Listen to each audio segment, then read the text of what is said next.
Good morning, everybody. Mike Vacchi, Princeton Trader here from Mr. Topstep with your Tuesday morning pre-market webcast. Okay, so we're giving up a little ground here overnight, and we're seeing a little bit of this dynamic that I talked about yesterday play out. The purple line there, once again, for anybody that hasn't been following along with the webcast, that's a 200-day exponential moving average. It's a level that we've been talking about since I don't even know since August, and we're here now.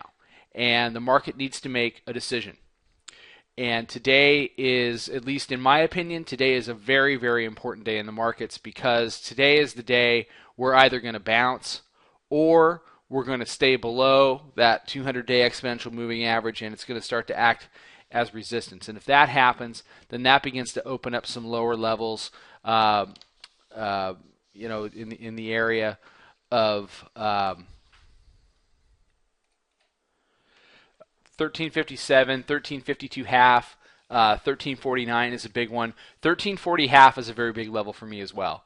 And the potential is to go down and test the July 25 low, where we last played around with the 200-day exponential moving average, and the low there is 1320.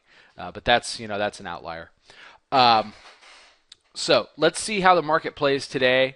I haven't been doing anything overnight simply because we're at such a crossroads. Either we're going to bounce and stay in an uptrend, or we're going to break below the 200. The 200 is going to act as resistance, and then we're going to start, a new mean reversion game. I would argue that this, from 1468 down to where we are, 1370, about 100 handles, is simply mean reversion in an uptrend from a bullish perspective. Okay. From an overall perspective, this makes us neutral. We are not oversold. We are not oversold. I reject that out of hand. We are not oversold on a long-term basis. We are neutral, and we could bounce and continue the uptrend, or we could head lower. I don't think it will be violently lower, simply because these Bollinger Bands have expanded. I think we'll get another punch through the band like we had a couple of days ago back on Friday. But then the real test is when we do punch this lower band. Does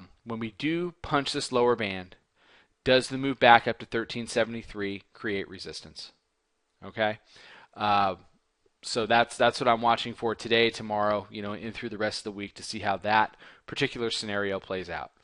With respect to the pivot levels, you've got all the pivots are above you.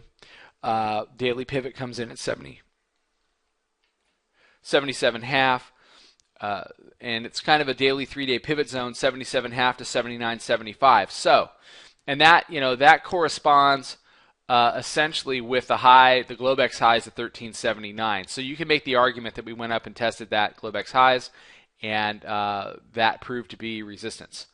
Landed right in the middle of the zone. That's what pivot zones do. So if we do get back up to that level, then you have the opportunity for a double top, or if it does finally break through, then it should break through and run a little bit, perhaps as high as 83 or 88. Okay, everybody have a fantastic day. Mike Vacchi, Princeton Trader. I'll be back tomorrow morning with another webcast. Trading well, everybody.